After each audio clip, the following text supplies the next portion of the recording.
What's up, everybody? Aloha Monday. Welcome, welcome, welcome. Hope you guys having a great week. Hope you're not waiting in a line at the airport.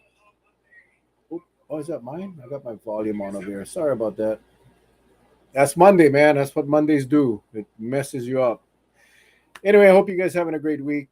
Thank you for joining us tonight. Tonight we're crossing the pond, and we're have a very special guest, Cara Flores, who is from Maui, and she is running for Maui County Council. And I appreciate you Kauai people jumping on because you know what?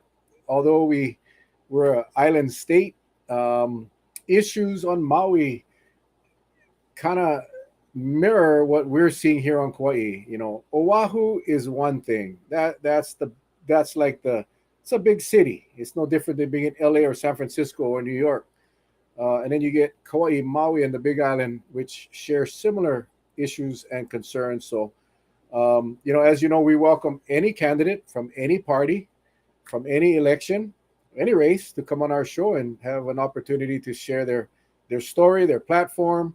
And hi, Auntie Dane is on. What's happening, Auntie Dane? I do a special call out for my Auntie Dane because she is one of the loyal villagers that unfortunately got into a bad accident here on Kauai and is still on Oahu recovering. So we're still praying for you, Auntie Dane. We love you and we miss you, and can't wait for you to come home.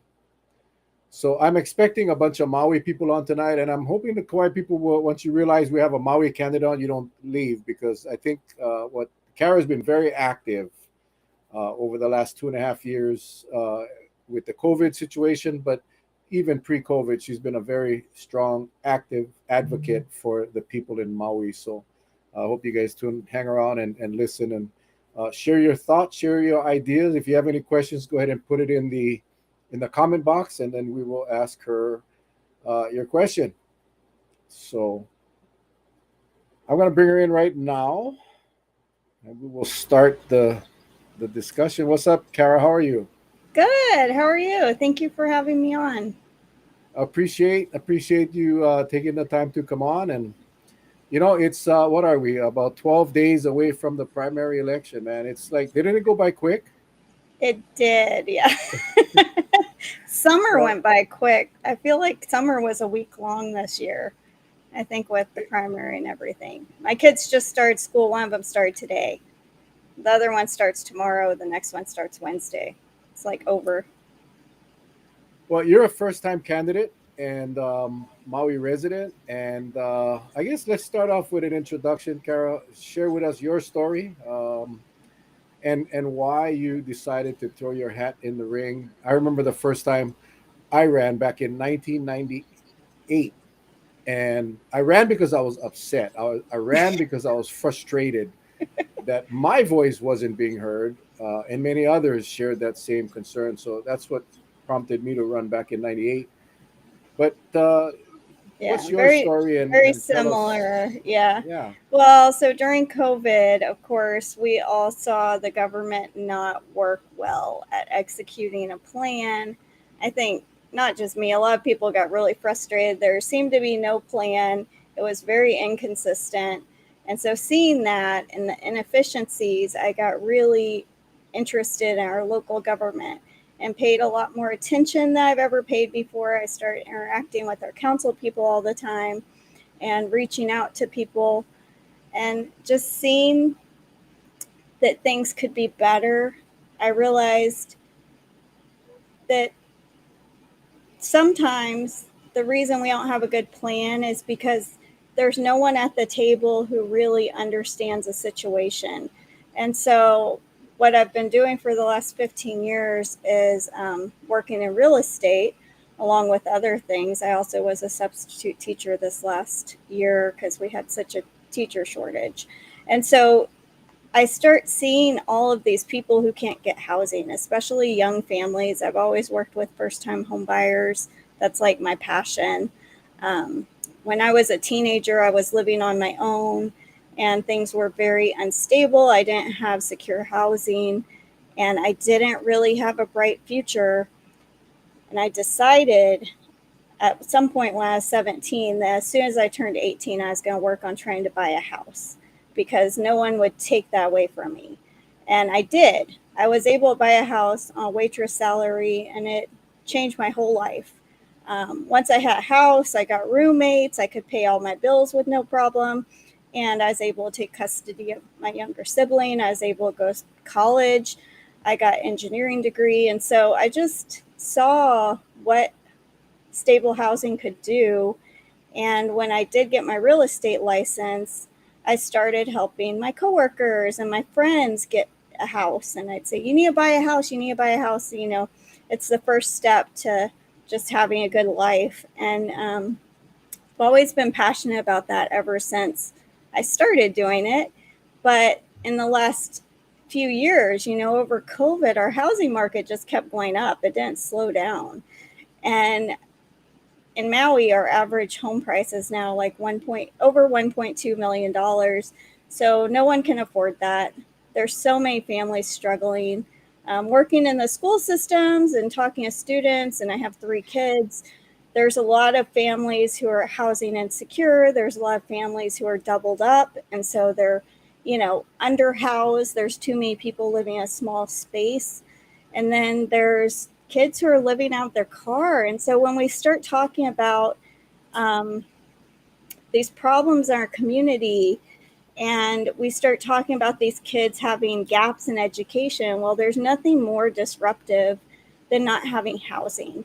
And so seeing that housing was our biggest crisis, I prayed about it for several months, because I'm naturally the kind of person who likes to stay in the background. I don't like putting myself out there. I'm naturally extremely introverted. And so I knew that I understand housing. I have a depth of knowledge of housing. I started looking into Maui County and what they've done as far as housing. And I realized our county council has paid for 4 different studies to solve our affordable housing problem. But those things just aren't getting put into place fast enough. So it's not even that there's not a plan, it's just the plan requires a lot of work.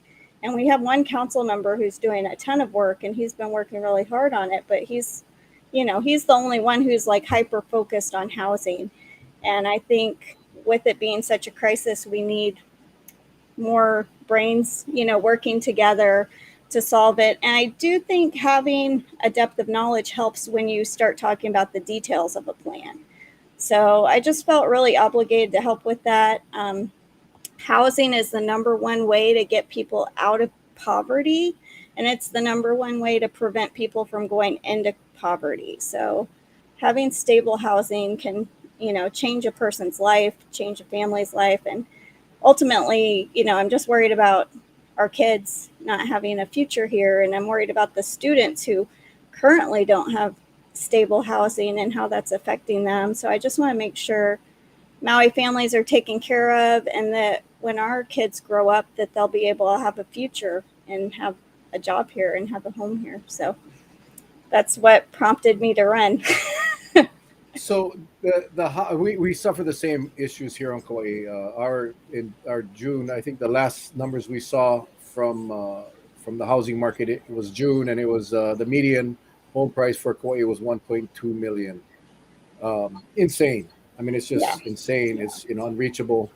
A lot of our properties are being purchased by out of state buyers, oftentimes for cash, oftentimes sight unseen, driving up the prices of real estate. And, you know, who would think, let's just, you know, pre COVID, who would think that during a pandemic, a global pandemic, real estate prices would increase like it has? I mean, it's kind of one of those things that you just shake your head and how did that happen? But it's happening here. It's happening all over Hawaii and many other parts of the country. So was that the trigger? It, yeah. I Did mean, you ever have this vision pre-COVID to run for public office? no. I had zero desire. And actually, when I started advocating for COVID type of things, I did not want to be the person out in the media. And so other people were at first. I was encouraging other people, you go do this news interview, you go do this. And eventually it just came down to the fact that there wasn't someone else to go in front of the media. and I started doing it. And so, but I did not want to do that at first. And that was not something I never saw myself as being someone out there as the front person for a cause. I've always been active. I've always been an activist. I've always cared. I've volunteered. I've been involved with a lot of different activist movements, but never as, anyone who anybody would see. I'd prefer to be behind the scenes kind of thing. And so, but with housing, it's just the crisis has gotten so bad, and I don't see it changing unless we have just some major push through legislation, through the administration. And, it's hard to do that from the bottom. It's hard to do that from behind the scenes. And I can't trust that someone else is going to do that. Of course, if I don't make it through the primary, if I don't make it through the general, I will still advocate and try to push for those things. But the devil's in the details. And we saw with the state and even our county level, when the government doesn't have a good detailed plan, it doesn't work well. And you can be well intentioned and spend tons of money and make a problem even worse. And so, that's, I just don't want that to happen. I want actual solutions that will work, and I want them to start getting implemented really fast. And so, Cara, Maui is a little different how they run their elections for county council. On Kauai, well, on Oahu, there's districts. So you run in the district that you live in. That district, only people that live in that district can vote for that election. But on Maui, it's interesting because you're at large. Like Kauai, we're at large, but there's no residential requirement for districts. But on Maui, you have to live in a district that you want to represent, but the entire island gets to vote for all members of the council. yeah. That has to take a toll for campaigning. I mean, you got to campaign across the huge island of Maui. How's that Yeah. working out for you? Well, you're trying to hit over 150,000 people. I think it's 160 or 70,000 something total. But you're trying to hit everybody in the whole county. That's 3 different islands, and that's impossible to door knock and call everybody. And so I've been trying. We've been trying to reach out. I've been door knocking. I've been going to every event where I could meet people for the first time. But it's a lot of work. And normally what happens is candidates with a lot of money behind them end up winning. And so in Maui, we have several different super PACs and traditional PACs, and they pick their candidates and they push their candidates. And it's really hard to compete with that. But I did, when I started running, decide I wasn't going to work with any corporations or special interests, and I didn't want to work with any PACs because I fundamentally believe that we need to get money out of elections, money that corrupts.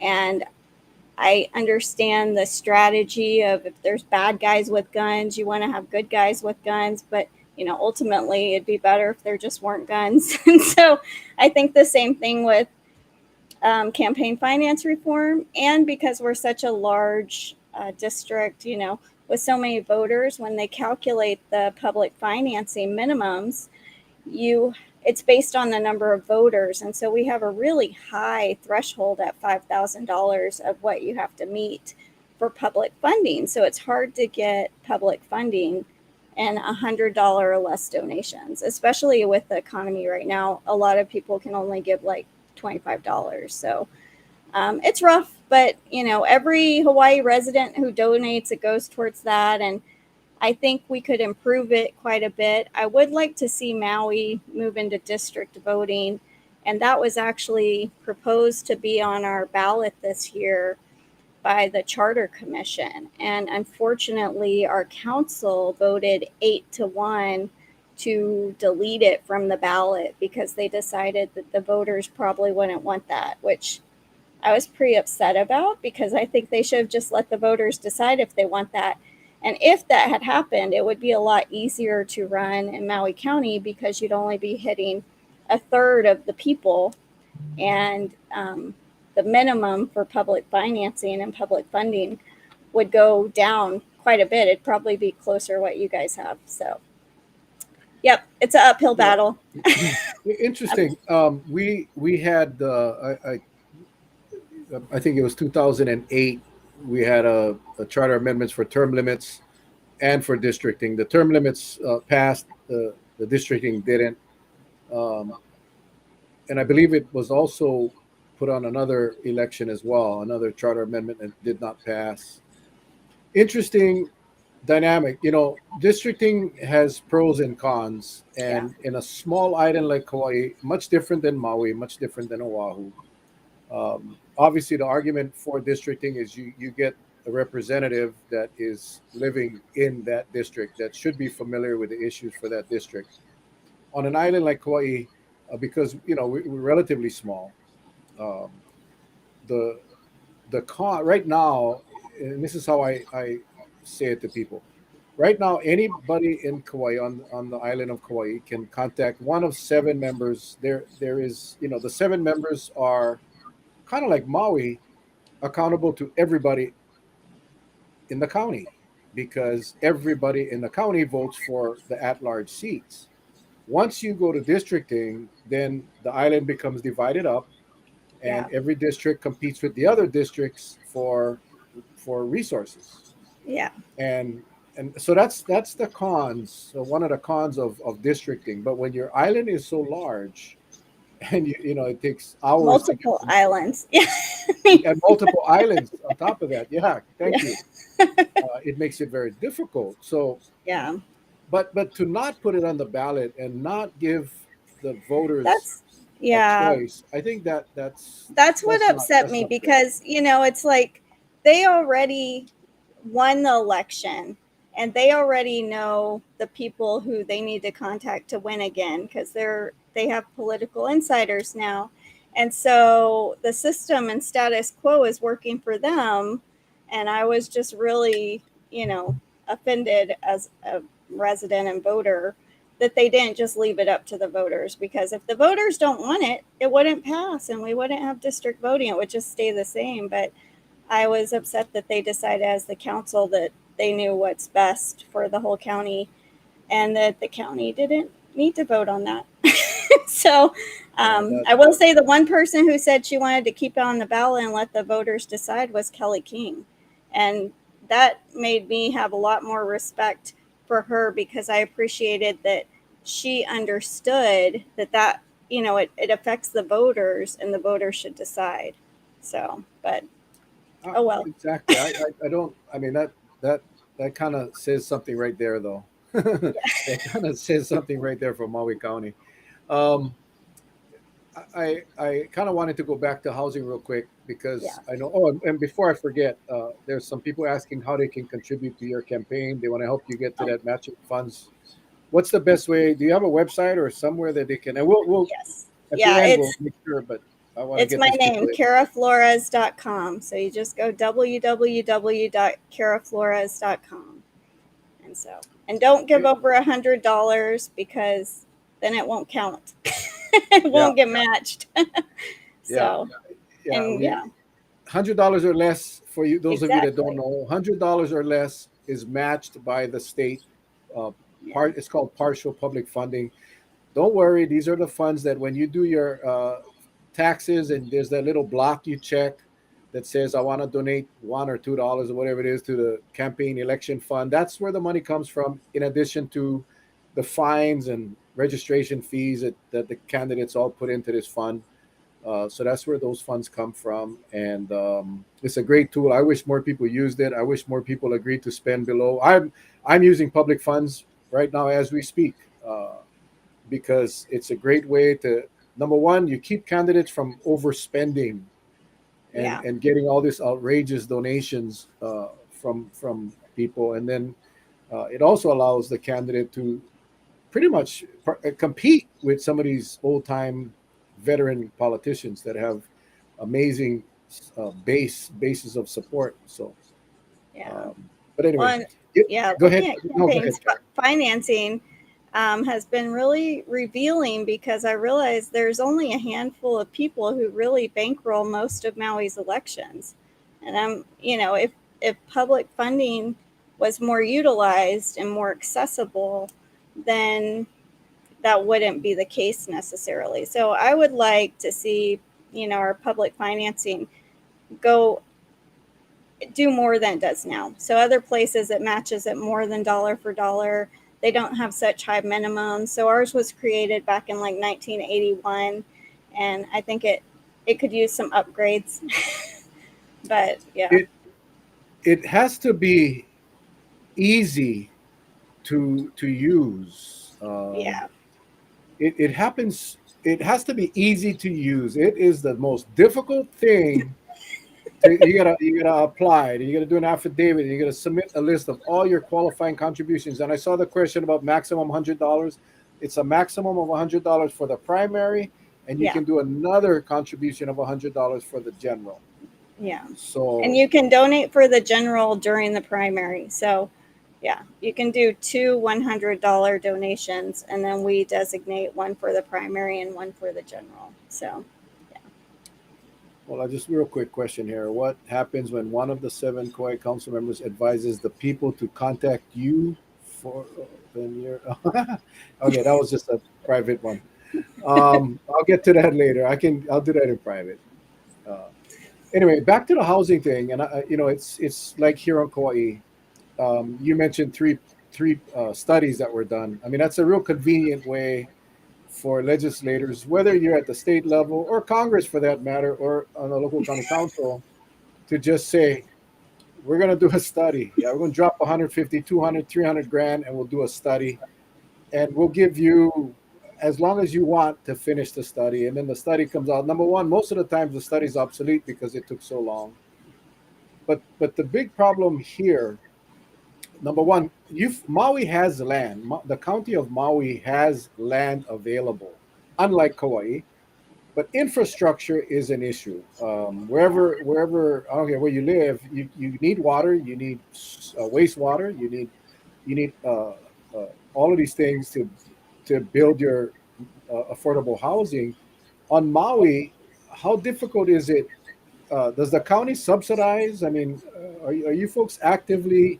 Is the county actively working with affordable housing developers to build developments where these houses are actually affordable? Not on Kauai, that's not the case. We don't have truly affordable housing. The yeah, definition of affordable housing is not correct. It's $600,000 is not affordable. What's the landscape of Maui? it's probably close to the same calculations that we use. And Gabe Johnson's been working really hard on trying to change that. And Mike Molina actually put forth the Affordable Housing Fund initially, and now we have that. And so we have money going into that every year, and it's going to keep growing. So at this point, we actually have a whole lot of money. It's over 50,000. I want to say it's over 60, or sorry, 60 million and our affordable housing fund. And of course, they allocate that to different things, but part of it is to start subsidizing for like offsite infrastructure, and maybe even subsidizing individual units. And that's actually part of why I felt so compelled to run, because when you start getting into those details, you can make some really bad decisions if you don't understand the overall implication. And so, while I do agree with the county subsidizing like offsite infrastructure, building roads, adding sewage, adding water that's not there, when you start subsidizing individual units, that money you're basically potentially just giving it away to that buyer if they're for sale units. And that money just goes away, it disappears, it doesn't come back. And so then, there's ways to keep that money for the county, because I do feel if you're using taxpayer money, that that should benefit the county forever. If you're going to spend the money, it should be something that lasts. So what I wouldn't want to see is you subsidize someone, say, for a house that's a single family dwelling, and you give them $500,000 off to make it affordable. And then 10 years down the road, they sell the house and they keep the $500,000. I'm not cool with just giving away $500,000 of taxpayer money to some lucky lottery winner of the house. And so the way you would prevent those kind of things from happening is by adopting more of a land trust model, which is similar to what Homes Built on Hawaii Homelands does right now. And we actually have a nonprofit that's been really successful with that in Maui.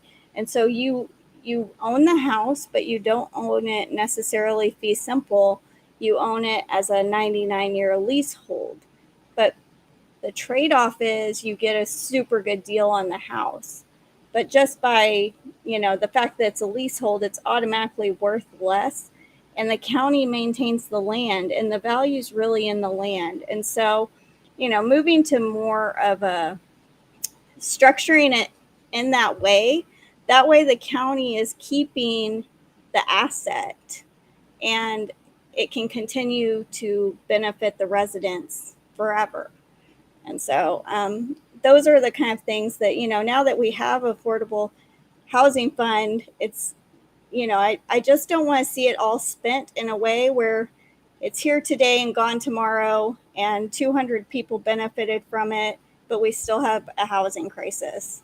So, and our county needs to also use that money to go purchase land where we want to see housing, because right now what happens is developers purchase land, they come to the county, they get fast tracked if they're doing affordable housing, and so they get this much faster permitting process. They get reduced cost on things, but the developer's really leading the way. So they tell the county what they're bringing to the table. They tell the county what they have to offer. And I think, if we could change it around where the county tells the builders what we need and then bids it out, and the county could go get the land that would be ideal for it, instead of having like what we had in Kihei a couple weeks ago, where the developer wanted to build on what they're thinking is a wetland, and it's definitely in a flood zone. It's in two different flood zones because I looked it up. And so I'm never going to support building affordable housing in an area where people could potentially lose everything. And that's where, if the county's leading it, the county is not going to go buy up land in a flood zone. They're going to buy up land that's close to sewage, it's close to water, it's where they already have infrastructure. It's going to be appropriate zoning. And so moving more into county-led development. And part of the way that that's could happen, that is in that plan that actually UHERO was the one who gave the most recent plan, and it's a really great plan for solving our affordable housing situation, is to bifurcate our housing and human development department into two departments, and have the housing department actually start working on housing development, which we haven't ever really done in Maui County at the county level. And then to have a director of housing who is over all the departments and can expedite those permits and make housing actually happen with some authority. And so hopefully that happens. That's going to be on the ballot, but that would be the way that we could really streamline things and make affordable housing actually happen. It could be affordable, and the benefits to the taxpayers could be in perpetuity. So, and I think that's the key, Cara. I love your um, your position on the housing. I think when you utilize taxpayer funds for affordable housing, that should be in perpetuity. yeah. There is no way anyone should be able to profit No. from the subsidies that were paid for by taxpayers. So I love the leasehold idea. I think the land trust model was surfaced here on Kauai as well, but developers don't want that. The counties don't want to manage it because it does take some effort. But Yeah. today you have all these private management companies that actually do really well with those projects. It's done everywhere else. But I've always said it's never a money issue; it's a priority issue. And I Yeah. think you said it best. We need to flip that switch and from development driven or developer driven projects to county driven. The county is in the driver's seat, not the Yeah. developer. I mean, That's how it should hello, be. Yeah. right? And I did want to comment on. I know Maui, you have that, and I just I'm gonna say something you probably disagree with, but that's cool. Maui has that system where what is it? 3% of your budget goes into the affordable The housing fund. the tat. Yeah. I think it's 3%. Yeah. Kauai is actually the council is deliberating this Wednesday for 2% to go from the property tax revenue directly into an affordable housing fund. I just wanted to spin this past you. I don't think the charter is the place to govern budgetary matters. I think the charter, like the Constitution, the U.S. Constitution, and the state constitution, defines the county, the operations of the county, the structure of the county, the departments, and that's the charter. Budgetary decisions are made in the legislative body, which is the county council. So our county council is saying, we want to take 2%. Well, the county council has every opportunity during the budget session to take 2%, 3%, 4%, whatever they want. This is I bring this up because it's important. It may end up on our ballot on Kauai, so I'm going to share this real quick. If you automatically through the charter direct funds into a special fund, the only way you can unwind that is through another charter amendment. Yeah. So let's say we get a hurricane, and let's say property values drop. That doesn't stop the that doesn't stop the 2% or 3%, whatever it is, from being taken out from that fund, from your budget to go into your special fund. So now the county has to make up that lost revenue because property values drop, your tax revenues drop, but that 2% will be committed out of your operating fund. So we got to be careful. I'm just speaking to the Kauai people. We got to be real careful because that goes beyond what I believe the charter was written for, to make sure that the structure of government is correct. So Yeah. because like you just mentioned, you might have 40 or 50 million dollars in your budget, and this is what I will say to the Kauai Council members. The issue isn't the money. We don't have a process. Our affordable housing programs aren't working. You can throw more money at it, but if you're doing the Yep. same practices, guess what? You get the same result. It's not about the money. So let's Yeah. let's figure I out the models that are working. I love your idea about the land trust model. yeah. And on Kauai, we have these affordable housing buybacks. We get shared equity, but after 10 years or 15 years, that person can sell the house and make 4 times the value of when he purchased it. And that is Yeah. what we got to really watch. It's not fair to the taxpayer. Yeah. Well, it's not fair to all the people who didn't win that lottery. So, um, yeah, the changing things in the charter makes them semi-permanent, and I guess you have to be careful about whether you want that to be a permanent part. But I did want to talk about. Ed said the county being in the driver's seat is frightening. We are in a housing crisis because the county, via rules and regulations, forever permit process, and I just want to acknowledge that that's correct. And this would not be the only development that would be happening, but we have an affordable housing fund. So there's already money there. And so that money, I think, should be county led and county led development with those taxpayer funds. Um, as far as developers developing affordable housing, I do think our process is too slow and could be streamlined by overlapping some of the processes that happen right now in like sequential order and make them happen simultaneously. There's a lot that we could talk about as far as the details of rules and regulations, but I do think before you start letting developers get off too easy, you need to make sure that it's very clear that the if you're going to let developers have an easier time developing, that you have to be very strict about what they develop. So to me, it would need to be 100% workforce housing. It can't be for anybody who doesn't live here if they're going to get to jump in the line and save a bunch of money and get, the county to help with offsite infrastructure. And so I think, there has to be rules. They have to make sure that the land's appropriate. They have to make sure that the public knows about it, that's gone through some kind of public process. And I do know that, there's NIMBYism that does exist, and the public, especially neighbors, might always have a problem with workforce housing. But if we could build better quality housing, I don't think that would be as big of an issue. But there's a lot to be said. Another thing that I'd want to do that we don't have currently is make it easier for owner builders to build without having to go through that whole same permit process. So some other municipalities have a separate permitting requirement for owner builders, and we could make it where people couldn't abuse it. So maybe you can only get one every 20 years or something.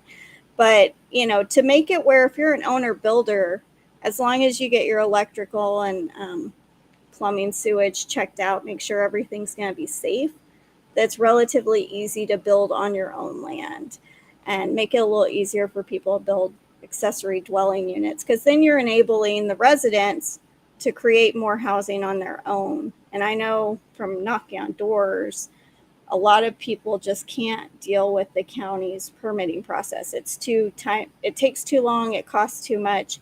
And I do feel if it's your own personal property, you should be able to develop it, especially if you know how. And we have so many people on this island who know carpentry and they work in construction. And if they want to build an addition on their own house, I mean, we should make it easy for them to do that.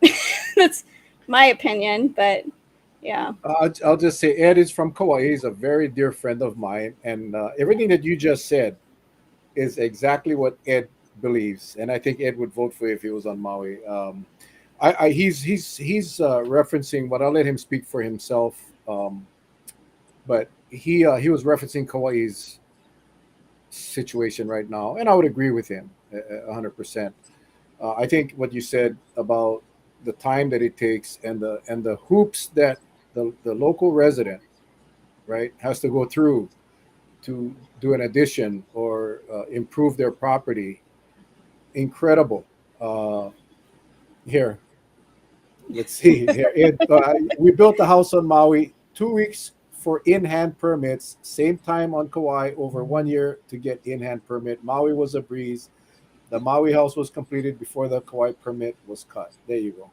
Wow. So Well, that's yeah, that's no, saying something. That's I've that's heard. why we don't Yeah, have housing. That's why we don't have yeah. housing here. It's because they just had a bill for putting more pressure on the owner builders on the council. I thank God they killed it, but it was again additional requirements for the local owner, the family, the guy that owns his house, and the developers can come in and build multiple units and get their Yeah. permits much quicker. And I think that is what Ed was Well, referencing. it does feel unfair, and I don't know the details of it because I'm not working behind the scenes yet.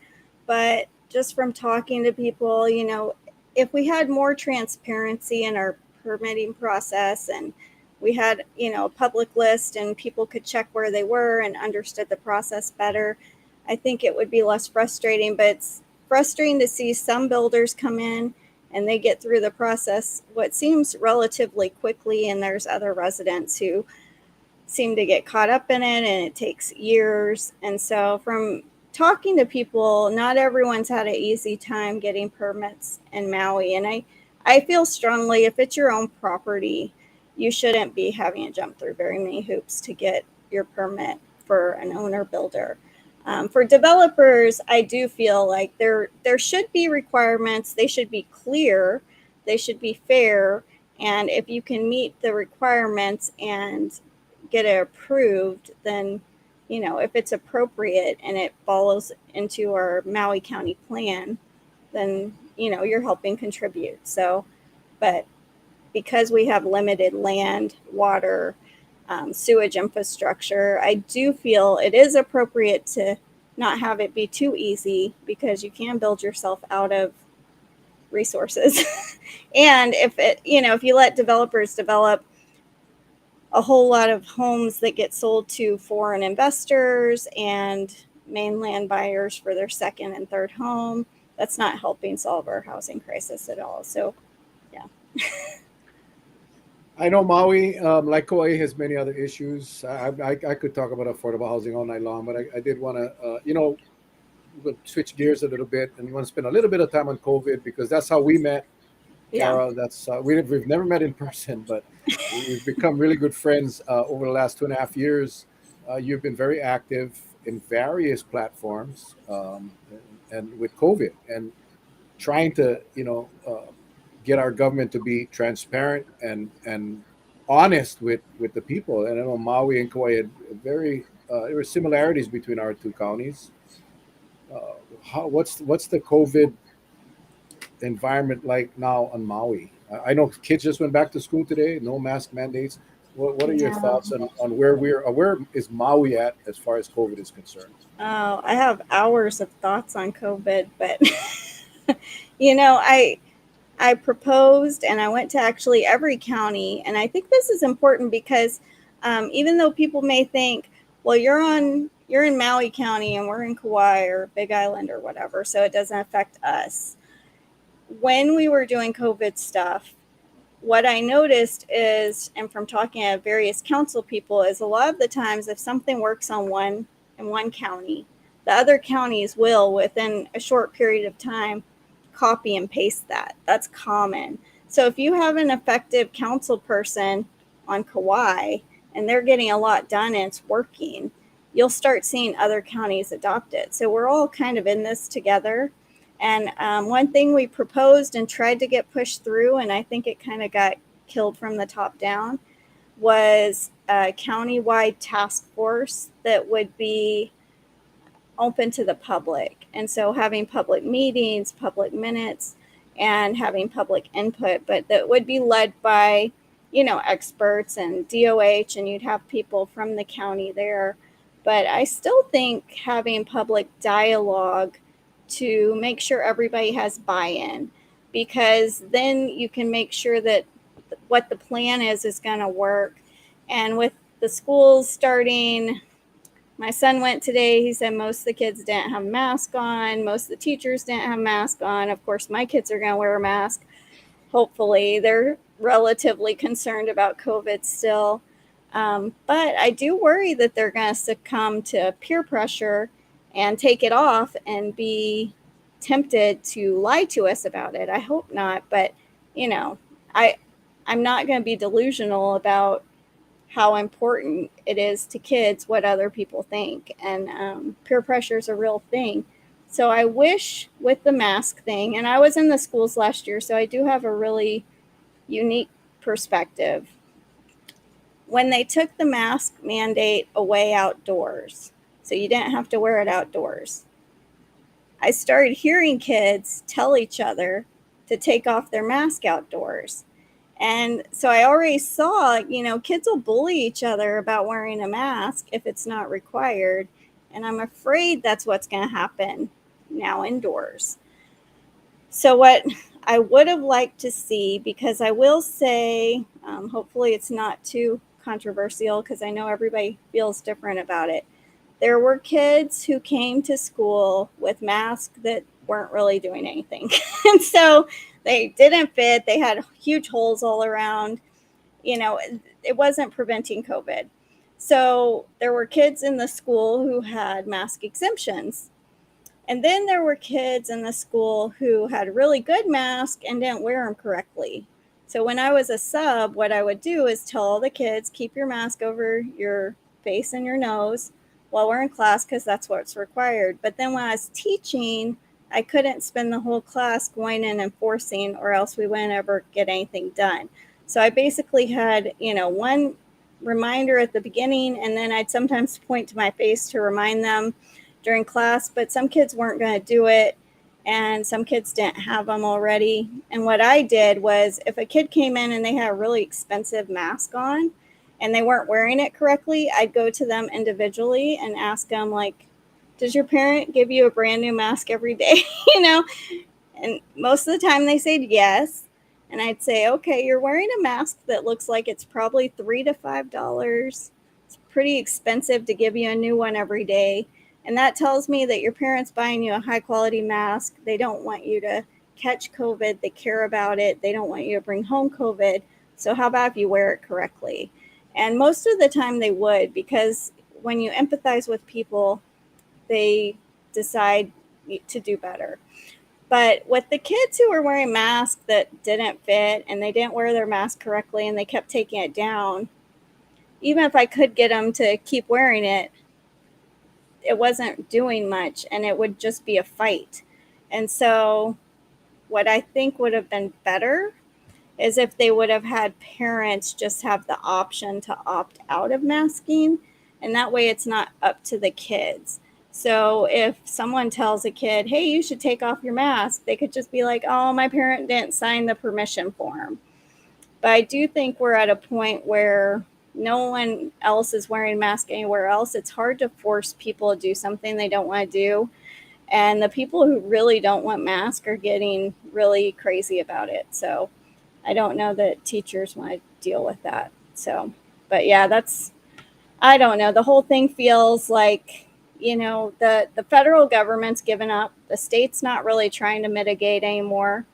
What we're pushing for and what I've been pushing for and Holly Hawaii is pushing for now is better ventilation of classrooms, because we can't control whether or not the kids are wearing masks, but if there's good ventilation, they won't be catching COVID or monkeypox or a cold or the flu or whatever if there's good air exchange. So we're hoping the DOE will get more serious about ventilation.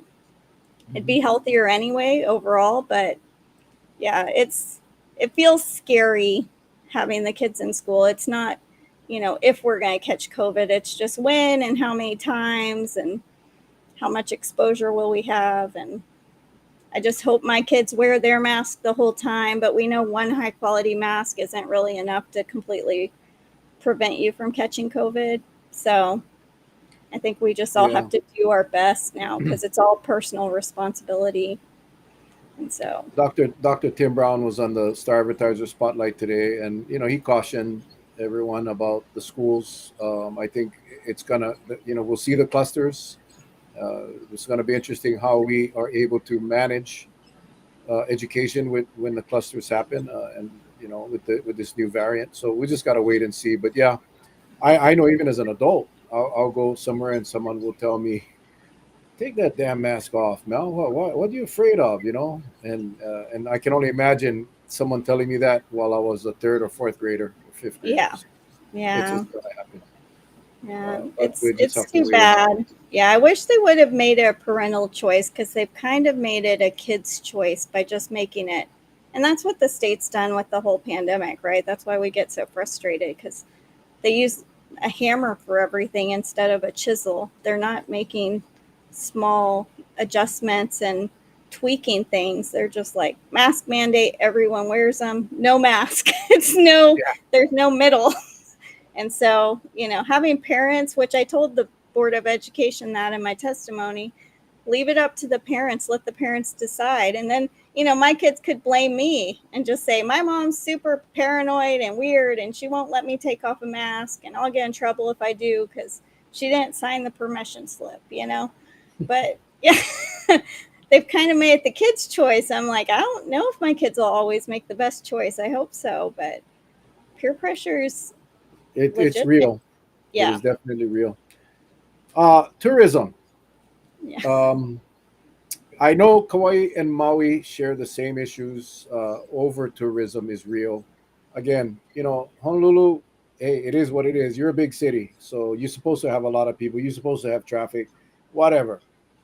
We see what's going on with the monk seal at the beach. The picture with all those people too close to the seal, but on your island, my island, we're seeing crazy lines at the airports. Um, Last year, or maybe even longer, we had the HTA director, Mr. DeFries, on our show, and he was so proud that we were going away from promotion to managing tourism. I don't see managing tourism at all. I do not see an ounce of managing. In fact, since they went Yeah. to management, it's gotten worse. So Yeah. maybe we should have stuck with promotion because we it was better.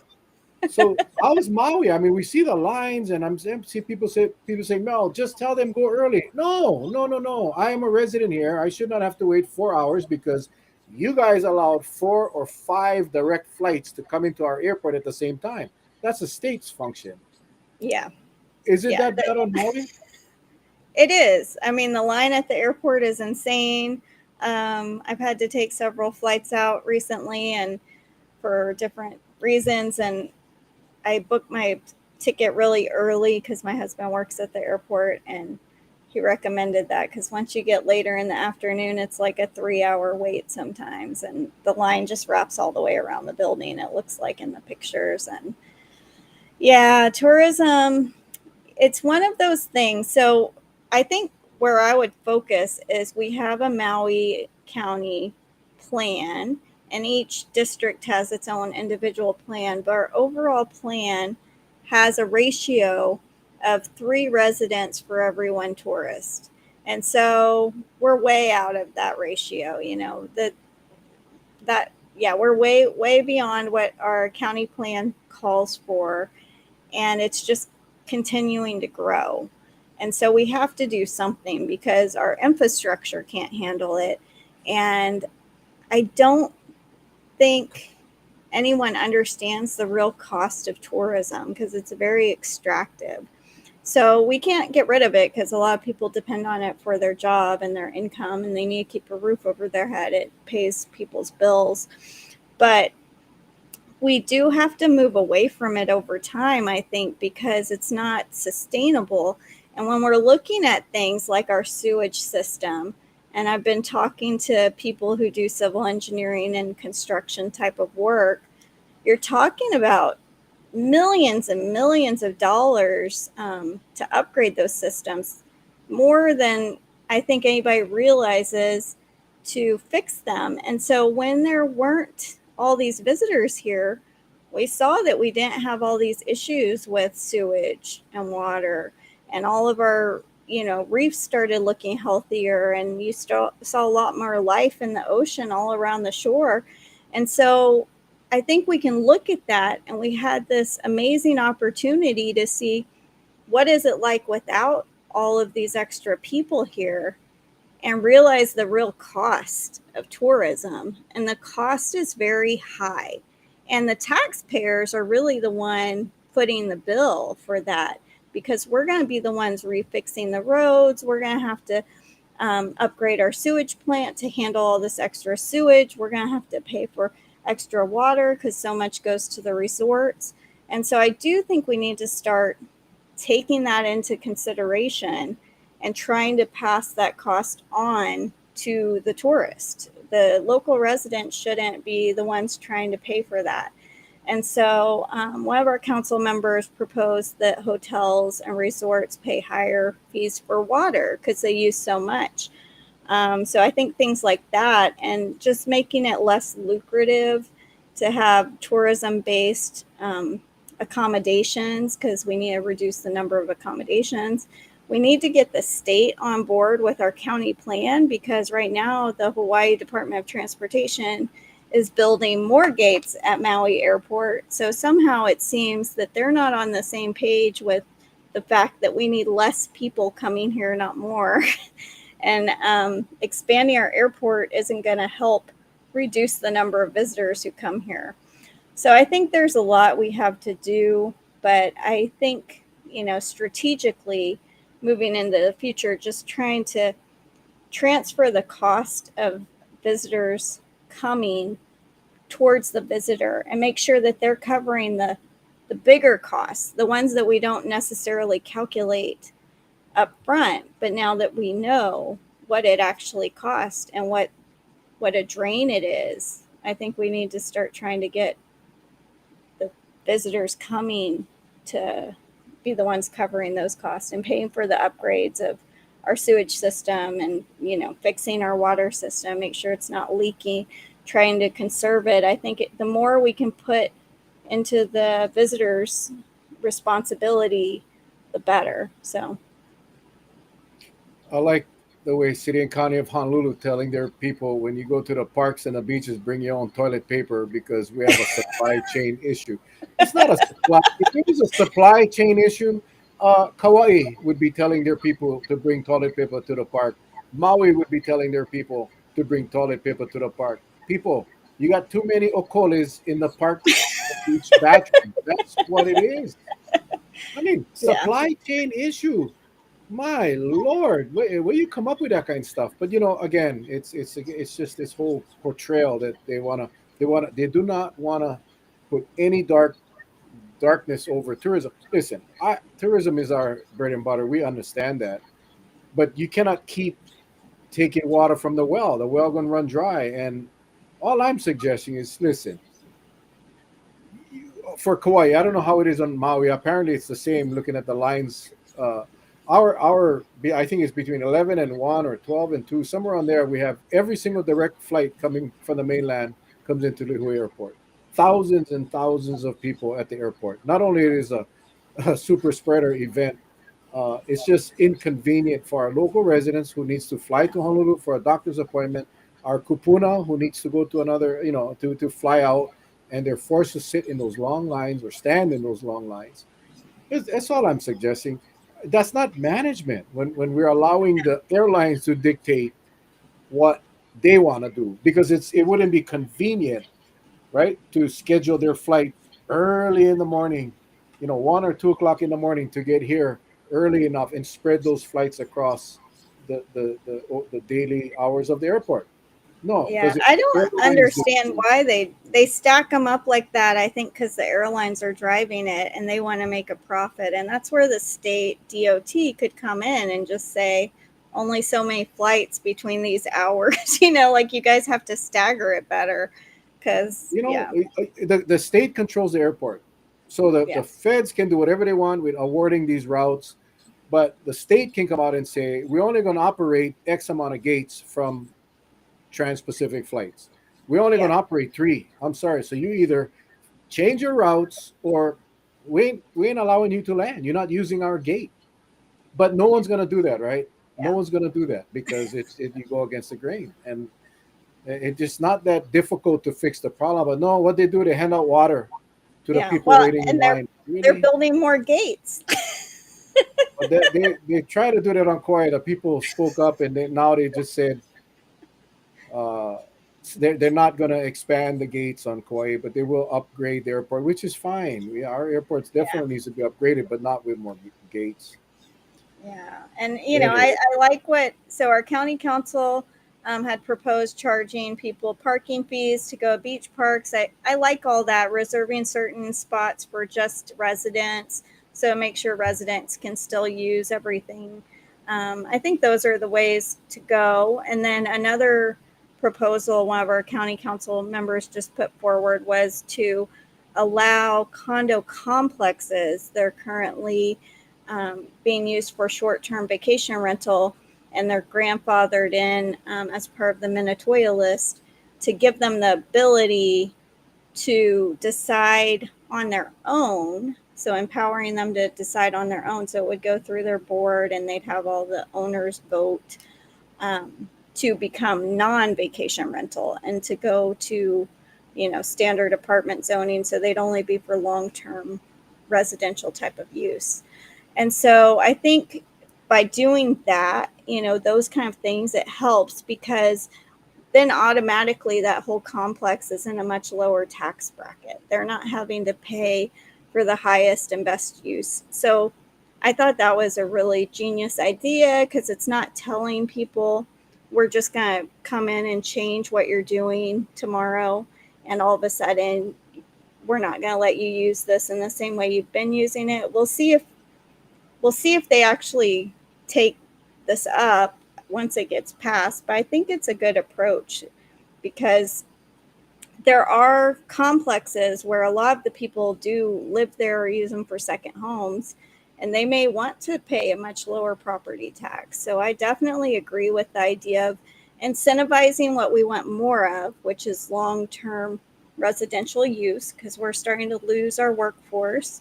We're losing teachers and nurses and doctors and other hardworking people who work on frontline and grocery store everywhere, and then try to de-incentivize the things we want less of. So, and we definitely want less visitors over time. We definitely don't want to keep growing our visitor industry because it's already costing a lot overall. And I feel strongly about that. The cost of too many people here on our infrastructure ultimately is robbing from my children and other people's children who will eventually have to pay that. The cost of what we're doing is, if we kill all the reef and the ocean's disgusting, no one's ever going to want to visit here. And if we take all the water, there won't be any for the future. And, with everything happening, I think we just need to be more careful how we plan things. And yeah. So. That's it. I think politicians gotta think beyond their term of office and stop thinking about getting reelected versus our kids and grandchildren and their kids and their grandchildren. And I think that's where we lack. I think the tourism market, that's just easy money for the state, Yeah. totally. And they Low took away hanging the county's TAT. Yeah. Yeah, low hanging fruit, absolutely. And they took away our TAT, forcing the counties now to create their own TAT, and the state has all these surplus funds and all these $1 billion. You give everybody like $300, where that money should have come to the counties, Yeah. so we could better handle the impacts to our infrastructure, to our beaches, to our natural resources. So the state is not doing their job as far as managing anything. So. Kara, it's almost 8 o'clock. I do want to give you an opportunity before you do your closing. Just caraflores.com. Yeah. Caraflores.com. If you want to help Cara, I would vote for her if I was in Maui. I can promise you that right now. I love your ideas. I love your thought process, and I think you have a very good handle of what's going on just based on the short discussion that we've had. But why don't you have this opportunity now? There's no timer. You can. This is better than any forum you'll ever be on. But convince the people watching. We have a ton of Maui people on. Explain to Yeah. them why you think you're the best candidate for a county council. Yeah. So the first thing I'd say is the reason I'm running is because I do think I'm the best candidate. That's why I decided to run. And it's because I do have a depth of knowledge about some of our most important issues.